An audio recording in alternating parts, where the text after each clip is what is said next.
연준 같은 경우에는 이제 경기도 너무 박살내지 않으면서 물가도 잡아야 되는 그런 아주 어려운 네.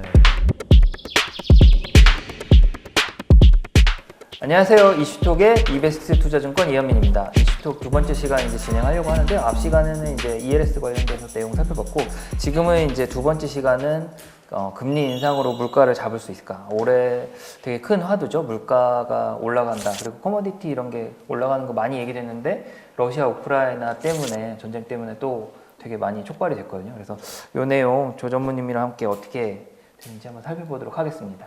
네.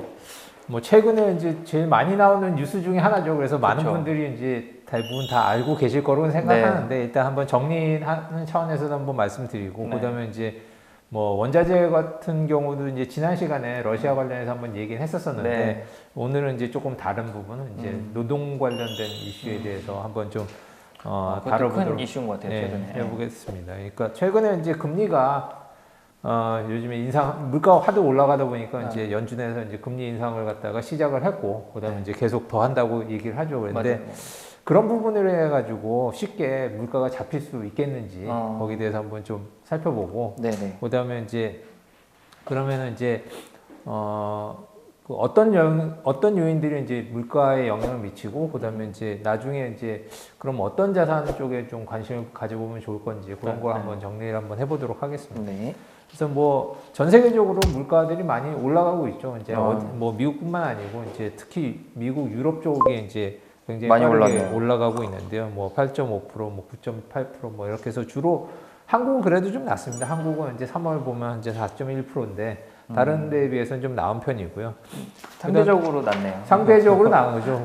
우리 뭐 낮다고 보기는 그쵸. 어렵죠. 그 휘발유 오른 거 보면은 많이 올랐다 생각했는데, 그래도 상대적으로 미국 같은 데 진짜 심각한 거네요. 그럼 그러니까 미국 같은 경우에는 지금 뭐 40년 최고치로 해가지고 그냥 8.5% 정도 나니까, 이제 물론 이제 코로나로 인해 가지고 소비가 뭐 한동안 좀 위축이 된 부분이 있긴 하지만은, 그래도 보면은 8.5%면 굉장히 높은 수준이라고 볼 수 있을 것 같습니다. 그러다 보니까 이제 뭐 3월부터 이제 금리 인상을 시작을 했고, 그다음에 이제 5월 달에는 뭐 0.5%는 거의 기정사실화되고 있죠. 저희 지난번인가 지지난번 촬영할 때만 해도 가능성이었는데 그 사이에 확정으로 바뀌었죠. 그러니까요. 확정이 됐고, 0.5%만 올리는 게 아니고 계속 올린다 그러죠. 뭐 보면은 꾸준히 시장 같은 경우에는 이제 뭐 5월에 이제 0.5% 올리고 6월에는 뭐 한 0.75% 정도 올릴 거를 이제 여러 가지 지금 막 계속 나오고 있죠. 예상하고, 지금 뭐 보면은 이제 그 시장 예상을 보면은 지금 5월달 같은 경우 0.5%, 6월에는 0.75, 7월에도 0.5% 또 올리고, 그 다음부터는 이제 0.25씩 해가지고 연말 되면은 한 2.75% 정도, 거의 3% 가까이 이제 맞추려고 하는 거죠. 가까이 올리는 거죠. 앞으로도 이제 한 2.5%는 더 올라갈 거로 이제 예상을 미니멈 2는 가야 되는 거죠. 미니멈 진짜 큰데요. 그러니까 0.5니까 이제 2.5까지 미니멈 가야 되니까 2 남았잖아요. 0.5를 4번 할지. 근데 CT에서 0.5 4번 한다고 나왔을 때 난리 났었잖아요. 그러니까 그게 선제적이었고, 지난주인가 지지난주에 노무라는 75bp 두 번씩 한다고. 근데 이게 뭐 사실 이럴 거로 예상을 안 했잖아요, 보면. 그렇죠. 얼마 전까지만 해도 뭐 보면은 금리 인상 2023년부터 뭐 한다, 뭐 이런 약간 얘기가 슬로우하게 한다, 뭐 이런 분위기였는데, 갑자기 이제 뭐 다 끝내고 그냥 닥치고 그냥 1년 사이에 뭐 2.5% 착착 한 번에 올린다 그러니까 지금 굉장히 좀 당황스러운 상황이긴 하죠. 보면. 그러니까 지금 보면은 이런 게 이제 예전하고 비교해봤을 때도 굉장히 막 서두르는 그런 느낌이거든요. 그러니까 예전에 이제 금융위기 때 같은 경우랑 같이 한번 비교를 해보면은, 그때 이제 버냉키 같은 경우에도 이제 테이퍼링 얘기를 한 다음에 실질적으로 이제 그거를 맞추는 데까지가 걸렸던 시간이 한 1년 한 10개월 정도? 맞습니다. 1년 넘었죠. 충분히 시간을 줬죠. 진짜 충분히. 얘기 끝난 다음에 이제 실제로 하기 때까지 이제 1년, 거의 2년 가까이 이제 걸려가지고 이제 맞췄었는데, 요번은 이제 7개월 만에 했고, 그 다음에 테이퍼링 끝난 다음에 금리 인상하는 것도 예전에는 한 1년 2개월 정도 시간 두고 한 1년 더 있다가 이제 하고 그랬었는데, 지금은 이제 테이퍼링 끝나자마자 바로 금리 인상.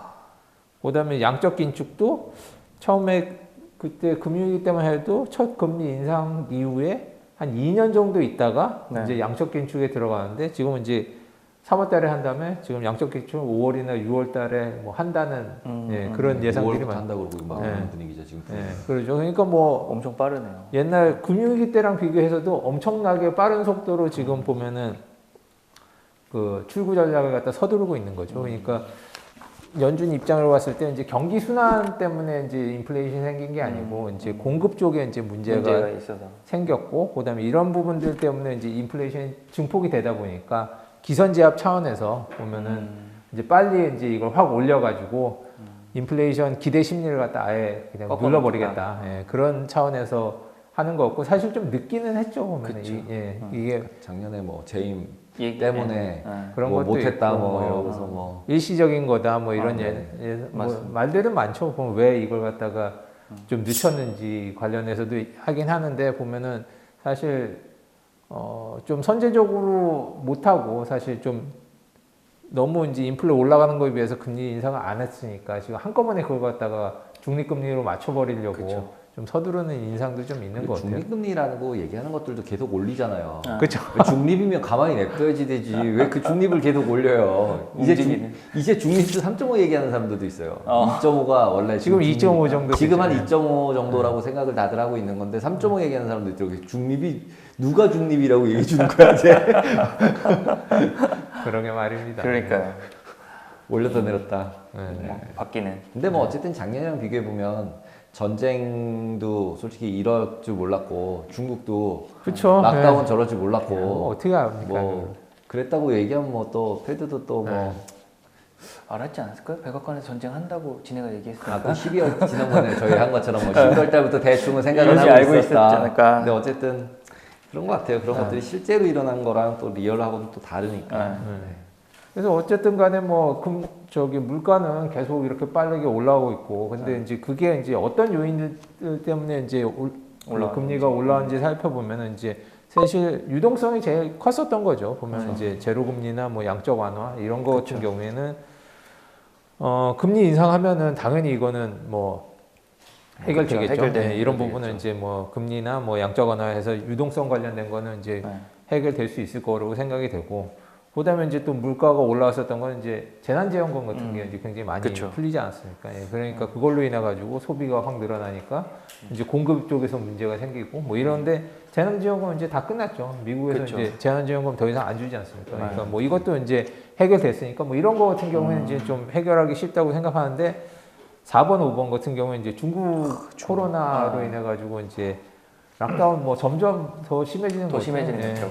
더 쉽게 풀어줄 것 같지가 않아요. 보면 그러니까 이게 언제 좀 또 해결될 수 있을런지. 그러니까 중국 같은 경우도 이제 생산 기지 아닙니까? 이제 전 세계 이제 생산 기지인데 락다운이 이제 계속 이렇게 가게 되면은 사실 생산도 문제가 생기고 그죠. 소비도 계속 문제가 생기고 있는 거죠. 예. 그러니까 이거를 2년 전에 했었어요. 저 이렇게 봉쇄는. 그러니까 처음 시작할 때. 그러게 말입니다. 아 근데 중국은 지금 이제 뭐 그 저 예전 직장 동료가 이제 상하이에 들어가서 있는데 아파트 전체를 락다운을 진짜로 시킨 거를 이제 라이브로 매일 일지를 써서 올리고 있어요. 진짜요? 네, 그래서 오늘은 37일 차 뭐 이러고 막 올리고 있어요. 근데 그게 단지 내에 한 명이 걸리잖아요. 그럼 또 7일씩 계속 늘어나는 거예요. 부자인데 그럼. 그래서 계속 그게 처음에 2주였다가 늘어나고 그래서 막 되고 오늘 뭐 이런 거 얘기해도 되는지 모르겠지만 그 단지 내에 걸리면은 데려다가 격리시설로 빼버린대요. 맞아. 그렇다고 빼버리는 그러네. 건데 거기 격리시설 안에 이제 고위공직자 딸이 걸린 거예요. 그래서 그 고위공직자보다 높은 애가 나오지 않는 못 들었는데. 그럴 수 있죠. 네, 중국은 그럴 수 있다는 생각이 들더라고요. 그러니까 이제 벌써 약간은 이제 좀 균열이 좀 생기는 게 아닌가. 계속 유지할 수 있을런지 모르겠어요. 보면은 뭐 어떻게 유지? 우리나라 같은 경우에도 이제 많이 걸리다 보니까 이제 둔감하고 사실 걸리고 나니까 좀 속편한 부분도 그렇죠. 네, 있거든요. 보면. 그러니까 걸릴 거면은 아싸리 확 걸리는 게 낫지. 확 걸리고 그냥 그 찔끔찔끔이 방법이 아닐 수도 있거든요. 그리고 계속 저렇게 락다운 시켜가지고 이게 그래도 걸릴 사람도 다 걸리거든요. 그러니까 그렇죠. 경제만 다 망가뜨리는 일인데. 이게 뭐 시노백 때문이라는 얘기도 있거든요. 조금 저희 주제랑 다른데 네. 이제 한국이나 다른 나라의 풀린 백신하고 시노백의 성능 차가 있으니까 그 이제 와서 중국이 갑자기 시노백 말고 다른 나라 백신 하겠다 하기는 좀 상황이 안 맞고 그 시노백은 이제 변이는 취약하고 그러니까 거꾸로잖아요. 지금 한국 한 거에 반대로 가고 있거든요. 중국이 그 우리는 이제 풀어버리고 있고 걔는 다시 막고 있잖아요. 그리고 지금 뉴스는 상해만 나오는데 다른 지역도 막혀 있다고 하더라고요. 이동을 못하게 하니까 기본적으로 조금 다른 문제가 생길 수 있죠. 중국은. 근데 어쨌든 북경상해 막는 거는 심각하죠. 그리고 이제 지금 뭐 그냥, 선전도 좀 문제가 된다고 선전도 하니까. 문제가 되고 이렇게 막혀서 이렇게 되면은 엑스팻들 그러니까 해외 법인들 다 이제 나오려고 그러고 있고 뭐 이러면은 머리 충분히 그럴 수 있죠. 네, 머리 아픈 왜냐면은 것 지금 제가 2년 동안 봤는데 1년 중에 가장 코로나에 안전한 계절이 5월이거든요. 제가 봤을 때 7, 8월은 휴가를 가서 또 퍼뜨리거든요. 그래서 지금 기준으로 봤을 때 못 풀면 중국은 1년 내내 답이 없죠. 어떻게 보면. 어쨌든 간에 뭐 이런 게 이제 금리 인상한다고 이게 해결이 될까? 될 건 아니죠. 네, 아니고 그다음에 이제 러시아 우크라이나 침공으로 인해서 원자재 가격 상승된 것도 있죠. 예, 그것도 큰데 이거 금리로 해가지고 이게 또 잡을 수 있는 문제는 또 아니잖아요 보면. 그 해결될 것 같지도 않죠. 예, 그리고 이거 굉장히 장기화될 가능성이 네, 높은 것 이것도 같아요. 보면. 베트남이나 뭐 이런 데 것처럼 좀 길어지는 느낌 아닌가라도 솔직히 좀 예, 그렇죠. 푸틴이 뭐 타이밍을 놓친 것 같아요. 빨리 정리하지 못해서 더 정리가 안 된다. 그렇죠. 네. 그때 빨리 정리를 못했으니까 지금은 빨리 정리할 저것도 없는 거고 그렇죠. 정리도 안 되는 명분도 안 거고. 생기고 예. 뭐 애매해져 버린 거죠. 네, 그러니까 장기화전이 될 것 같아가지고 지난 시간에도 이제 러시아 원자재 관련해서 이슈를 말씀드렸었는데 이제 좀 장기화될 거고 이것도 사실 금리로 해결될 수 있는 부분은 문제는 또 아니거든요. 아니죠. 그러니까 네. 이제 이런 부분에 좀 한계가 있는 것 같고 그다음에 이제 오늘 좀 중점적으로 말씀드릴 거니까 이제 노동력 부족 관련된 이슈인데. 요것도 사실 보면은 금리로 해가지고 해결될 수 좀 어려운 부분들이거든요. 그러니까 위에 세 개 같은 경우는 그래도 해결이 되는데 밑에 세 개 같은 경우에는 해결이 안 되는. 네, 해결이 안 되는 부분들이 있어서 그런 부분에 있어서 이제 좀 살펴보겠는데 이제 노동력 부족 관련해서는 이제 구인이 지금 굉장히 빠르게 증가를 하고 있죠. 이제 뭐 경기가 좋으면 이제 구인 당연히 늘어나고 그쵸. 경기 안 좋으면 이제 구인이 줄어드는데 요즘 같은 경우에는 이제 굉장히 빠르게 하고 있죠. 이제 일손을 구하기가 어려운 거죠. 예년에 비해서는 보면은 예전에도 이제 리세션 이후에는 계속 그래도 구인 수요가 늘어났었었는데 네, 네. 지금 보면은 훨씬 더 그 증가 폭 자체가 굉장히 급하네요. 네. 빠르게 올라가고 있거든요. 이제 그만큼 이제 일할 사람이 없다는 없다. 거죠. 예전에도 이제 뭐 얘기했었던 게 이제 뭐 코로나 걸려가지고 뭐 일 못하고 뭐 자산 가격 올라가지고 뭐 그렇죠. 일 안 하고 뭐 일 안 하고 조기 은퇴? 그 비슷한 조기 저희 은퇴. 건 아니, 그러니까 컨텐츠를 했었죠. 페드 와가지고 주가 빼는 거 말고는 일자리로 돌아오게 할 방법 없다 뭐 이런 코멘트를 날리니까 그러니까. 네. 페드 위원이 그러니까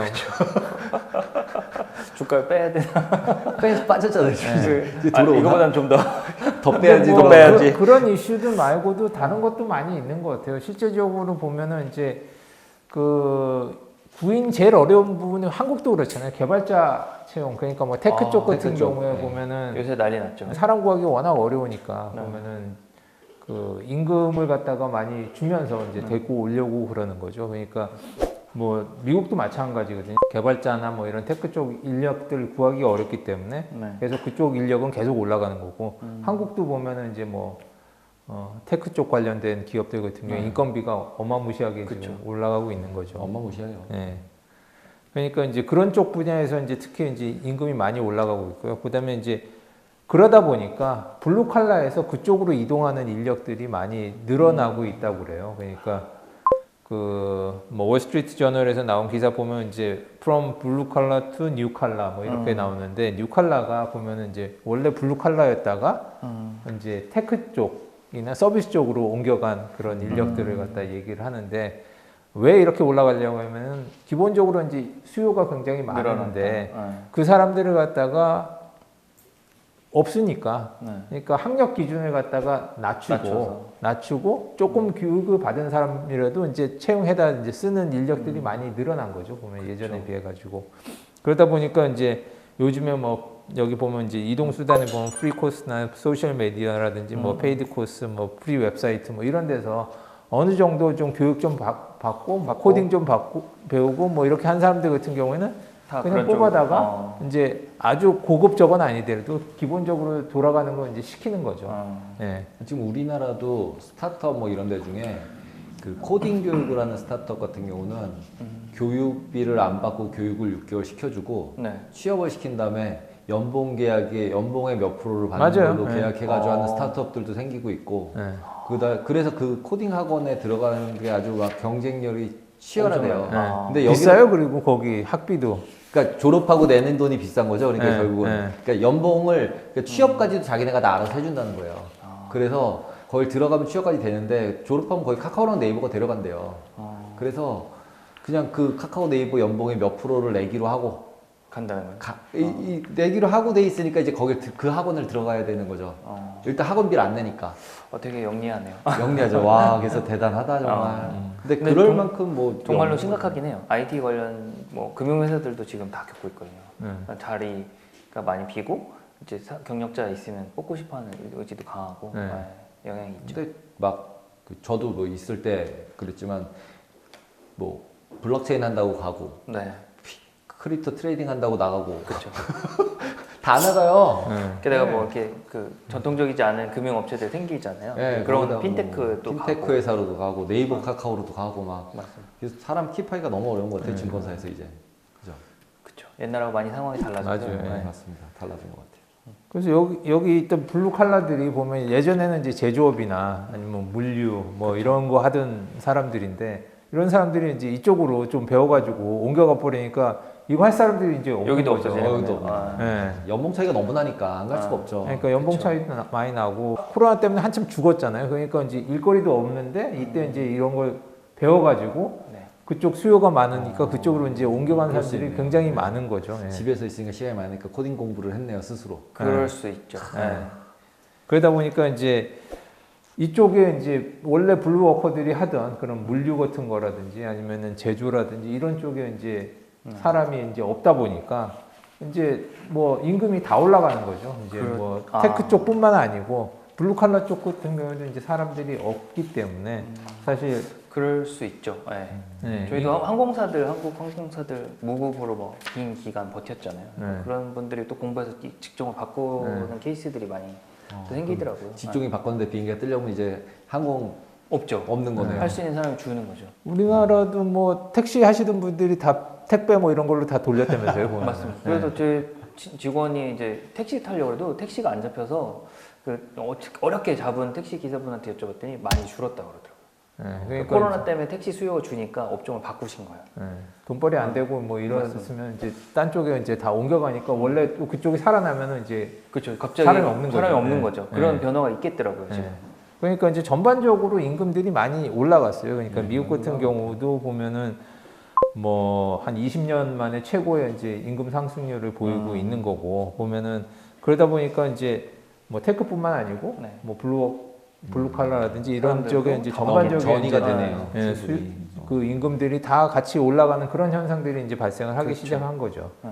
그러다 보니까 이제 그 뭐 웨이지 프라이스 이제 스파이럴 그래가지고 이제 70년대 그런 현상들이 많이 있었었는데 이게 어떤 거냐면은 이제 인플레 그러니까 임금이 올라가다 보면 이제 인플레를 자극하고 또 그렇죠. 물건값이 올라갈 수 네. 있으니까. 또 인플레로 물가가 올라가다 보면 또 임금이 또 따라서 올라가는 그런 현상이 발생하거든요. 왜냐면 인플레가 많이 올라가면 이제 생활에 쓸 돈이 없기 때문에 더 달라 그래야죠. 돈 더 달라, 임금 올려달라. 네. 그러면 이제 또 임금이 또 올라가면 또 그게 또 그렇죠. 또 물가를 또 물가값이 자극하고 올라가고. 이제 네. 그게 이제 악순환. 70년대 계속 이제 반복되던 게 이제 이거거든요. 웨이지 프라이스 스파이럴 그래가지고 이제 그런 부분들이 이제 계속 됐는데 지금 이제 그런 현상들이 조금씩 보이고 있는 거죠. 그러니까 인플레가 올라가고 또 임금 올라가고 볼 수 있네요. 예, 그런 현상들이 지금 계속 벌어지고 있는 거고요.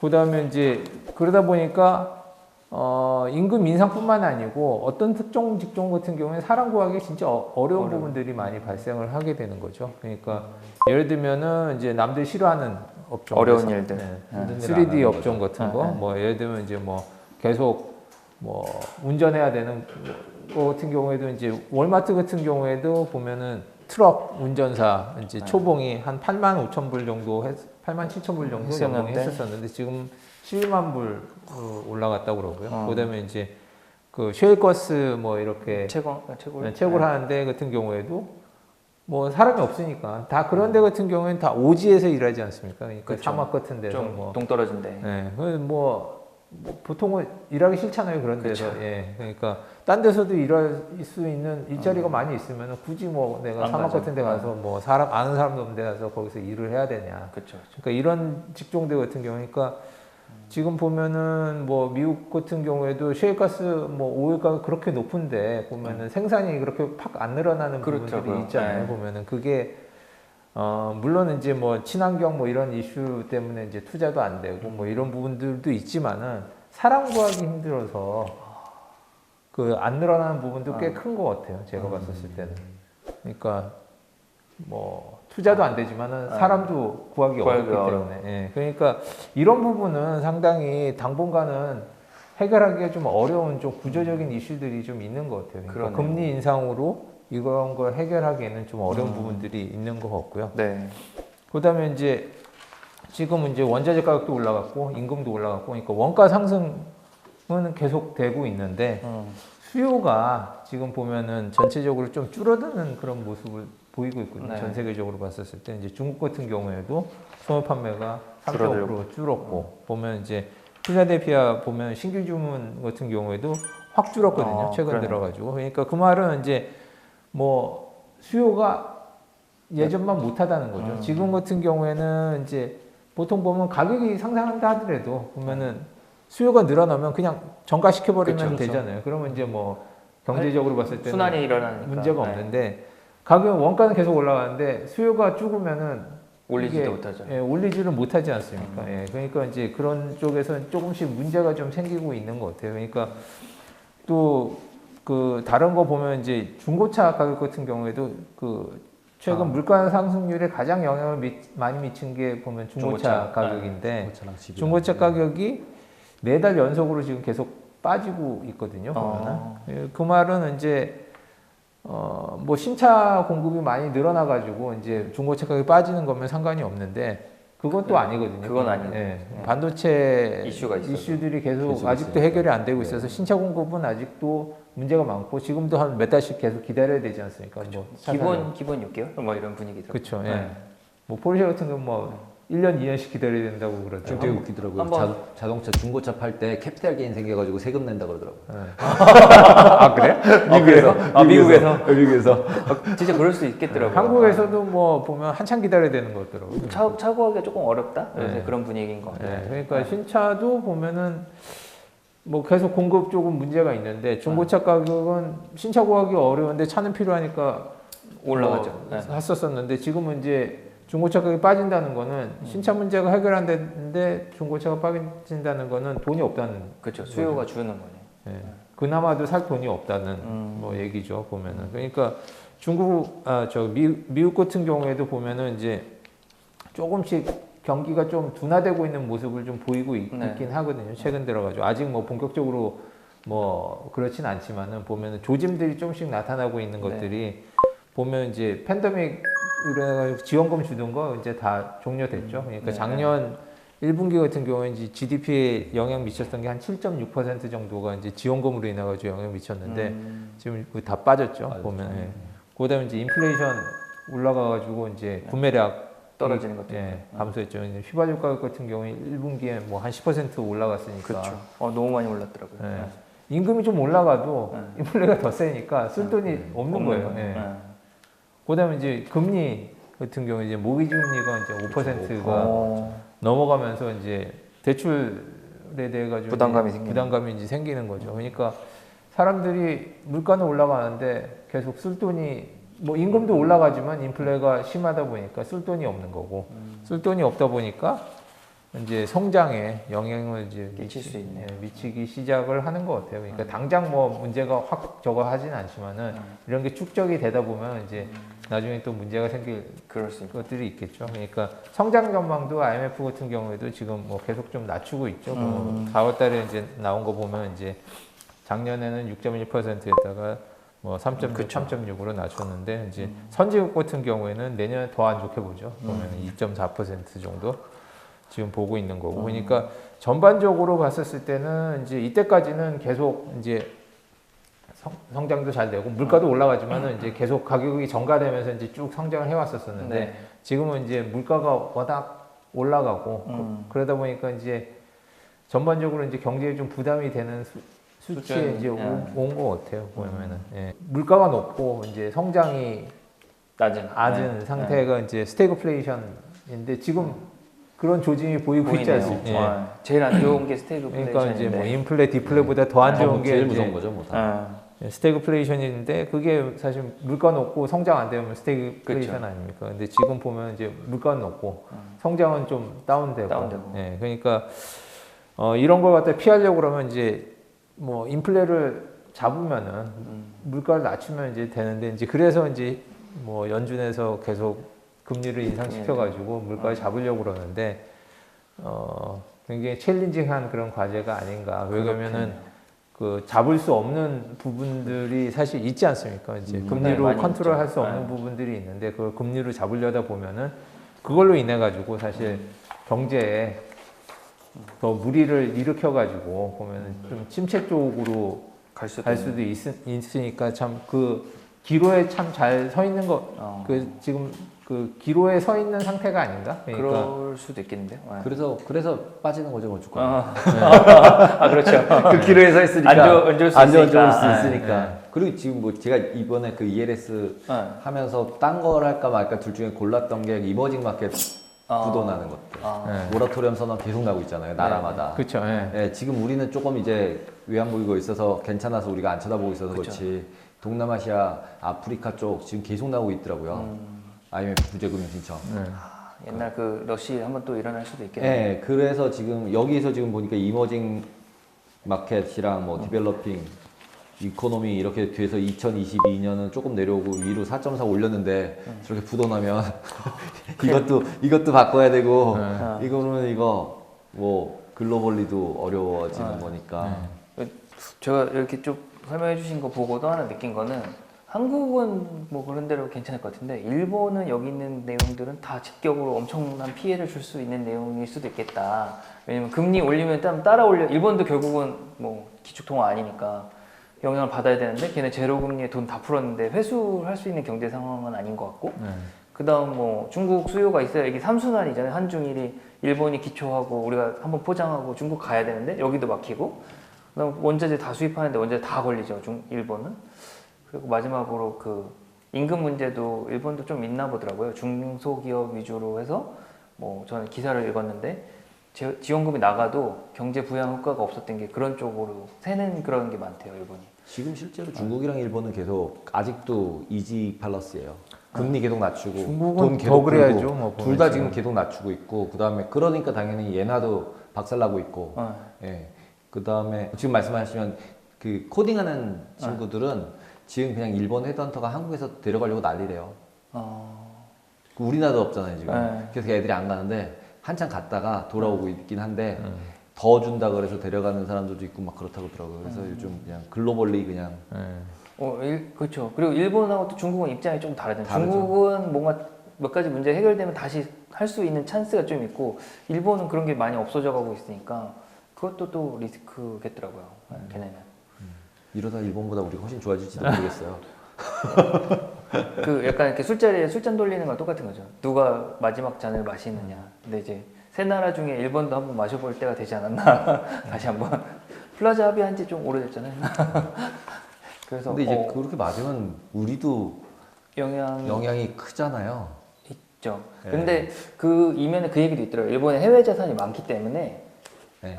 아예 대체할 수 있는 게 없는 건 아닌데 임팩트는 한번 있을 수 있는 거죠. 그 대체라는 표현보다는 원래 계속 걔네는 적자인데 그 해외 자산 깔아놓은 거에서 배당받아서 먹고 살고 있었기 때문에 예, 나라가 안 돌아갔는데? 돌아가고 있었으니까 지금도. 네. 근데 이제 뭐 미국 자산도 떨어지고 뭐 이렇게 되면 그쵸. 이거는 또 쉽지 않죠. 뭐 쉽지 않은 문제죠, 그것도. 뭐 근데 워크아웃 때 힘들지만 워크아웃 되면 또 수혜주가 있을 수도 있으니까 항상. 뭐 그렇게 볼 수도 있는 네. 것 같고. 그 월스트리트 저널에 과거 80년 동안 어. 그 한 인플레이션 그러니까 물가를 갖다 한 4% 정도 낮추는데 네. 경기 침체가 발생 안 한 적이 없다고 그러더라고요. 보면은. 네. 네. 본 적 있는 것 같아요. 네. 그러니까 심각하네. 이제 지금도 보면 8.5에서 뭐 4% 낮춘다 그러면 한 4% 정도 되는 건데 그래도 아주 낮은 건 아니지 않습니까? 예, 그런데 이제 보면은 지금 연준 같은 경우에는 이제 경기도 너무 박살내지 않으면서 보면 물가도 잡아야 되는 그런 아주 어려운 어려운 예, 일이네. 숙제를 갖다 하고 있는 거죠. 예전에 한 이 정도 잡으려고 그러면 다 경기 침체가 발생했었었는데 아. 또 경기 침체를 또 바라는 건 또 아니지 않습니까? 사람들이. 예. 근데 뭐 모르겠어요. 저는 그냥 개인적으로는 서브프라임 생겼을 때 미국 망하는 줄 알았었거든요, 진짜로. 아. 예, 2007년도에 네. 서브프라임 생겼을 때 이제 저는 이제 그러니까 홍콩에 있었으니까 네. 진짜 망하는 줄 알았거든요. 부채도 막 그렇게 되지, 어마무시하고. 무시하고 막. 근데 뭐 그때 이후로 더 승승장구 되고 있는 거잖아요. 금리 낮춰서 새로운 방법을 찾았잖아요. 돈을 막 뿌리기. 그렇죠. 헬리콥터 밴 나오고. 네. 네. 근데 실제로 그때 뿌린 돈하고 지금 뿌린 돈하고 잽도 안 되거든요. 지금 더 많잖아요. 훨씬 많잖아요. 네. 그러니까 또 새로운 방법을 찾지 않을까요? 얘들이? 뭔가 또 우리가 지금까지 생각하지 못했던 네. 또 뭐. 저는 그쯤 막내여가지고 그 정도는 뭐 견딜 수 있는 위기라고 생각을 해가지고 리만 정도는 뭐 가능한 거고 네. 지금 이제 맞이할 게 또 새로운 거일 수 있죠. 스탠다드가 될 수 있죠. 또 새로운 게 나오면은 지금 뭐 그래서 인플레도 지금 심하고 그다음에 이제 뭐 원자재값 비싸고 이제 물가도 많고 이제 뭐 임금 관련 이슈도 있고 금리 인상도 있고 저 시장이 참 쉽지는 않은 것 같아요. 좀 예. 어렵죠. 근데 이런 경우에 이제 좀 관심을 가져볼 만한 자산이 뭐 어떤 게 있을까요? 보면은. 이럴 때요? 네. 저는 제가 원래 파생이니까 다 망가질 때는 뭐든지 아무거나 셀 하셔도 된다. 모든 상품이 셀. 네. 그런 적을 전 몇 번 겪었으니까 리만 네. 때도 그랬고 뭐 코로나 초기에도 그랬고 네. 그 유럽 경제 위기 때가 제일 그러니까 그 좋았다는 표현이 좀 죄송하지만 투자자 입장에서 이렇게 미국이 좀 돌아올 때 그 약간 번 돈으로 재투자 가능했던 시점이라고도 좀 보거든요. 그래서 뭐 그렇게 보면 안 좋을 거면 차라리 이렇게 파생 상품으로 네. 현금 아니에요? 현금하고 커머디티 그렇죠. 그쵸, 네, 예. 두 전제 가지인 조건은 거죠. 현금이 전제 먼저 조건은. 필요하고 현금하고 네. 그거 두 개인 거죠. 맞습니다. 네. 그러니까 전제 조건 현금이 있다는 전제하에 해가지고 지금 이제 주식에 다 물려 있다든지 이렇게 유동성이 없으면 조금 찬스가 있을 수가 없다. 네, 뭐 이런 없죠. 거죠. 네. 그렇죠. 예. 그러니까 뭐 다 맞는 얘기인 것 같아요. 네. 그러니까 일단은 현금 비중이 어느 정도 있어야 되는 거 같고, 맞습니다. 그다음에 이제 원자재 쪽도 이제 그래도 당분간은 뭐 괜찮을 것 같아요. 그쵸. 보면 예, 그런 이슈들 때문에 특히 이제 가격 정가가 좀 가능한 원자재들 같은 경우에는 원자 중에 뭐가 제일 좋은 건가요? 경험상. 뭐- 구리였던 거예요, 구리. 나머지 너무 올라가지고 쳐다볼 수가 없어요. 네. 아 지금 상방향으로 봤을 때는 글쎄. 안 오른 거는 구리밖에 없는 거 아닌가요, 거의? 네. 저는 그 저는 딱 이 떠오르는 업무 거 특성상 보세요. 뭐라고 얘기는 할 수 없는데 네. 가장 그 산출이 늦게 되는 상품일수록 영향이 있을 수 있다. 예를 산출이 들면 늦게 되는 상품. 원유는 뭐 뽑아서 가공돼서 팔릴 때까지 뭐 예를 들어 정확치 않지 뭐 90일 걸린다. 네. 그럼 예를 들어 농산물 더 오래 걸리잖아요. 그러니까 레깅이 있는 상품일수록 임팩트가 크게 올 수 있다. 우크라이나 때문에 밀 그럴 수도 까였으니까. 있지 않을까 근데 하기도 하고. 너무 많이 올라간 그렇죠. 너무 너무 많이 올라가요. 위에 있어가지고 네.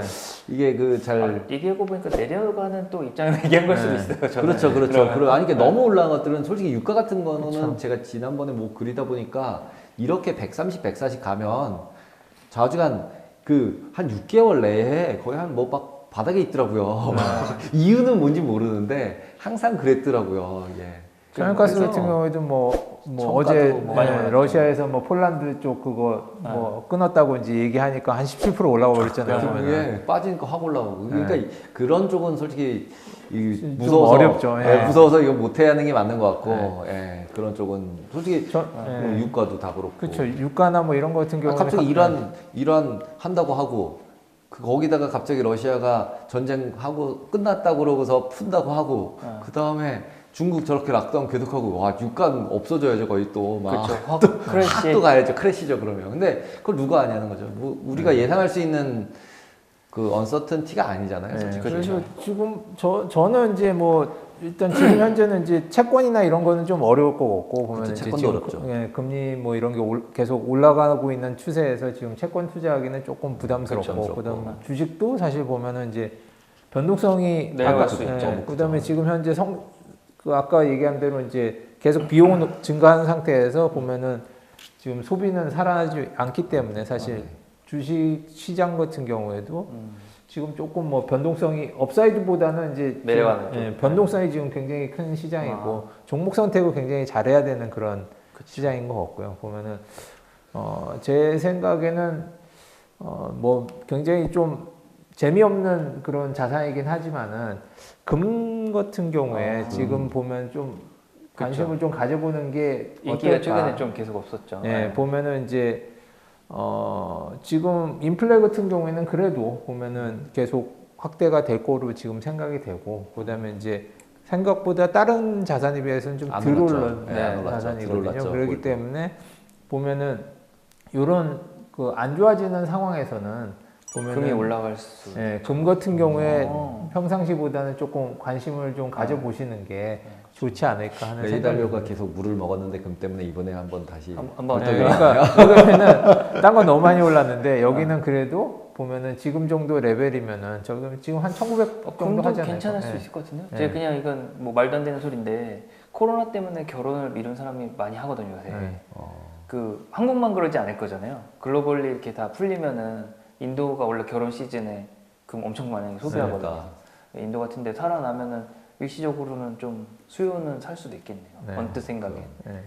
뭐 뇌피셜 얘기하지만 그러니까 이제 딴 데 지금 좀 재미없으니까 보면은 이런 거 같은 경우에 뭐 그렇다고 해서 다 팔고 뭐 금을 할 거는 아니지만은 그래도 일정 부분은 보면은 금을 좀 관심을 가지고 하는 것도 괜찮지 않을까 그렇게 생각을 듭니다. 하여튼 뭐 마지막 되게 괜찮았던 것 같아요. 금 다시 한번 볼 필요가 있는 것 같고 오늘 이제 요 내용 관련해서 이제 금리 인상으로 물가를 잡을 수 있을까 저희가 살펴봤는데 조금 쉽진 않은 것 같고 시장도 조금 지금 마지막 대화로 봤을 때는 쉽진 않은 것 같아요. 여러 가지. 그래서 이제 투자자분들 입장에서는 현금 보유가 좀 더 중요한 시점 됐다. 뭐 이렇게 폭락할 때 살려고 현금이 있는 거잖아요. 어차피. 그러니까. 그래서 뭐 그런 부분이 좀 필요한 것 같아요. 그리고 특히 한동안은 또 이렇게 바이만 하는 뭐 주식이나 코인이나 이런 걸 투자가 흥했었으니까 그런 부분에서도 좀 주의 깊게 봐야 된다. 이렇게 다시 내릴 때 또 투자할 수 있는 거니까요. 결국은 이제 투자 여력이 있냐 없냐 이것도 중요한 시점인 것 같고 그리고 뭐 아까 얘기하다 느낀 거지만 그 다른 이머징 마켓 이런 부분도 또 이슈가 있을 수 있겠다. 뭐 이렇게 좀 확장적으로 생각이 됩니다. 그래서 뭐 저희가 이렇게 매번 방송할 때마다 금리 얘기도 했는데 확실히 눈앞에 보이니까 좀 투자자분들은 조금 더 경각심을 세우고 보시면 좋겠다 이렇게 좀 마무리하면 좋을 것 같고요. 저희 최근 한 3개월 계속 비슷한 내용이었는데 좀 임팩트가 있을 수도 있겠는데요 조만간. 근데 벌써 임팩트를 받는지도 모르죠. 저희가 또 촬영 텀이 있어가지고 러시아 우크라이나 전쟁 때는 또 이렇게 딱 중간에 저희 촬영 사이에 있었거든요. 그래서 저희가 뭐 이렇게 준비한 내용 오늘 이제 마무리 좀 지었으면 하고 인플레이션 참 중요하죠. 뭐 많은 투자자분들이 금리는 뭐 금리야 이렇게 생각하는데 사실은 그게 아니니까 다시 한번 금리 뭐 좀 어려우니까 난 몰라도 돼 이렇게 생각하시지 말고 좀 중요하게 한번 다시 보면 되실 것 같고 가장 큰 건 금리가 변하면 금융회사들이 알아서 활동이 많이 바뀌니까 바뀔 수 있다 이렇게 보시면 될 것 같습니다. 그래서 꼭 한번 금리 그리고 미국에서 나온 뉴스들 한번 주의 깊게 보시고 그 컨텐츠에서 나왔던 것처럼 이제 다른 데서 뭔가 발생했는데 연쇄적으로 일어날 수도 있으니까 투자하실 때 그 부분 특히 주의하시고 마지막으로 이제 금도 한번 좀 보시는 것도 괜찮을 것 같네요. 그래서 금 투자가 한 몇 개월 이상 작년부터 좀 시드를 했는데 저희가 연초에도 한번 다시 얘기를 했었거든요. 금. 그래서 한 번 더 주의 깊게 볼 만하다. 또 결혼하신 분들은 미리 예물 사시면 좋을 것 같아요. 그래서 오늘 이렇게 전무님 두 분과 함께 이런저런 주제 한번 살펴봤고 전무님 두 분 되게 고생하셨고 시청자 여러분도 여기까지 시청해 주셔서 감사합니다.